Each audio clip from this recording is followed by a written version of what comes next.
It's National Day in Taiwan. Outside the presidential palace in Taipei, this is more than just a parade. It's a show of defiance against an existential threat.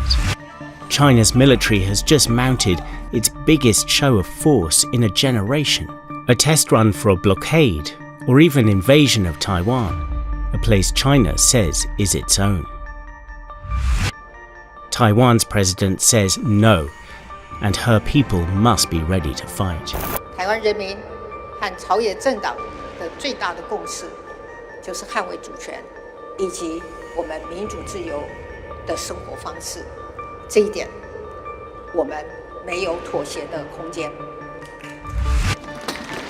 1,000 miles away in the Great Hall of the People in Beijing, Xi Jinping is making Chinese Communist Party history.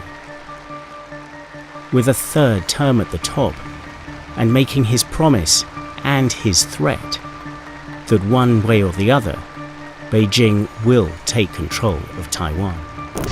我们坚持以最大诚意，尽最大努力，争取和平统一的前景，但绝不承诺放弃使用武力。The U.S. is preparing for conflict in this strategically critical region, with Joe Biden saying America would come to Taiwan's defense, and that would mean a very big war.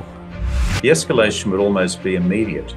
A general war involving at least 3 or 4 or 5 countries, including the 3 largest economies in the world. In a time already shaken by conflict in Europe, this would plunge the world into a crisis of historic proportions. They fired missiles to the waters near Taiwan. They conducted very large-scale air and sea exercises. They conducted cyber attacks against Taiwan. The Chinese seems to be preparing for a war against Taiwan.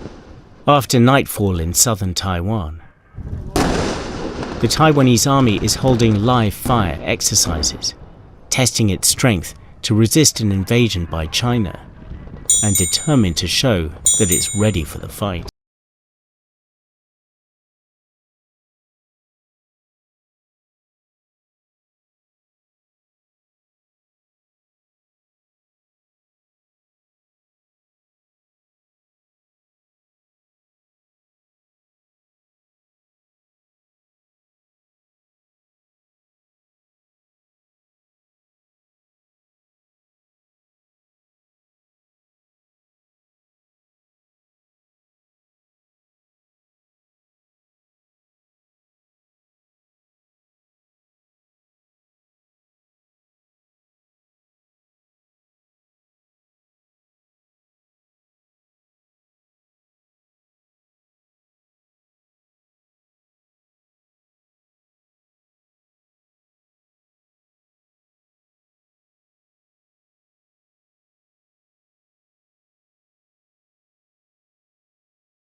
Started within hours of Pelosi's departure.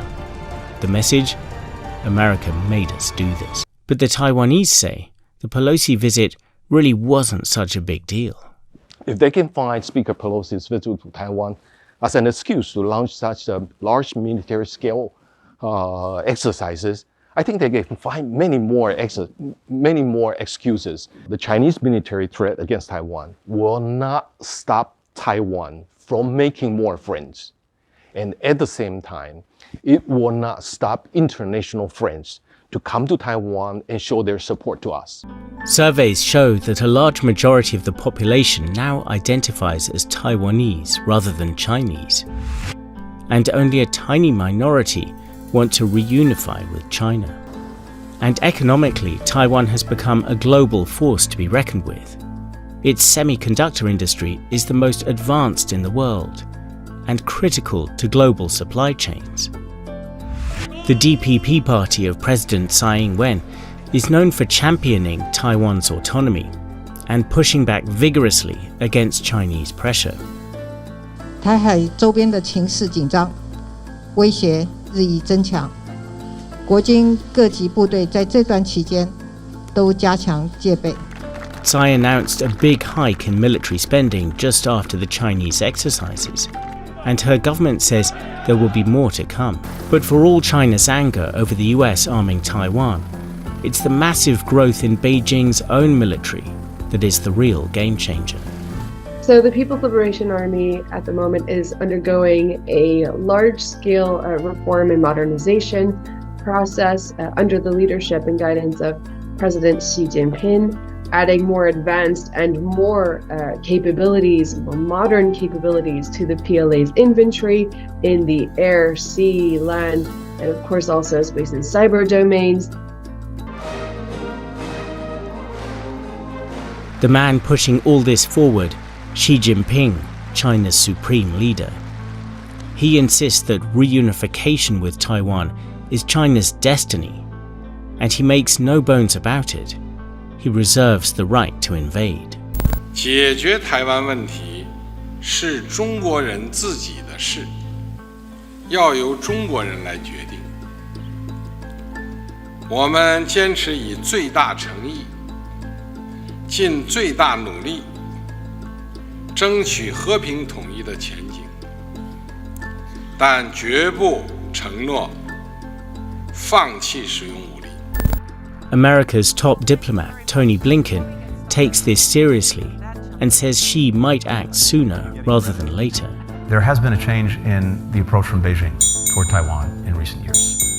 And instead of sticking with the status quo that was established in a positive way, a fundamental decision that the status quo was no longer acceptable, and that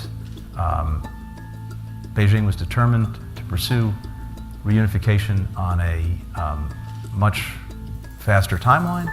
What does this mean for the US position? What would it do if Beijing pulled the trigger? On several occasions now, Joe Biden has said it would fight. Are you willing to get involved militarily to defend Taiwan if it comes to that? Yes. You are? That's the commitment we made. This democracy. The Chinese Communist Party collapsing and democracy coming to China, is that your greatest hope? No, that's not what I said, and I'm not going to predict. But we have faith in Taiwan's democracy. As long as we are democratic,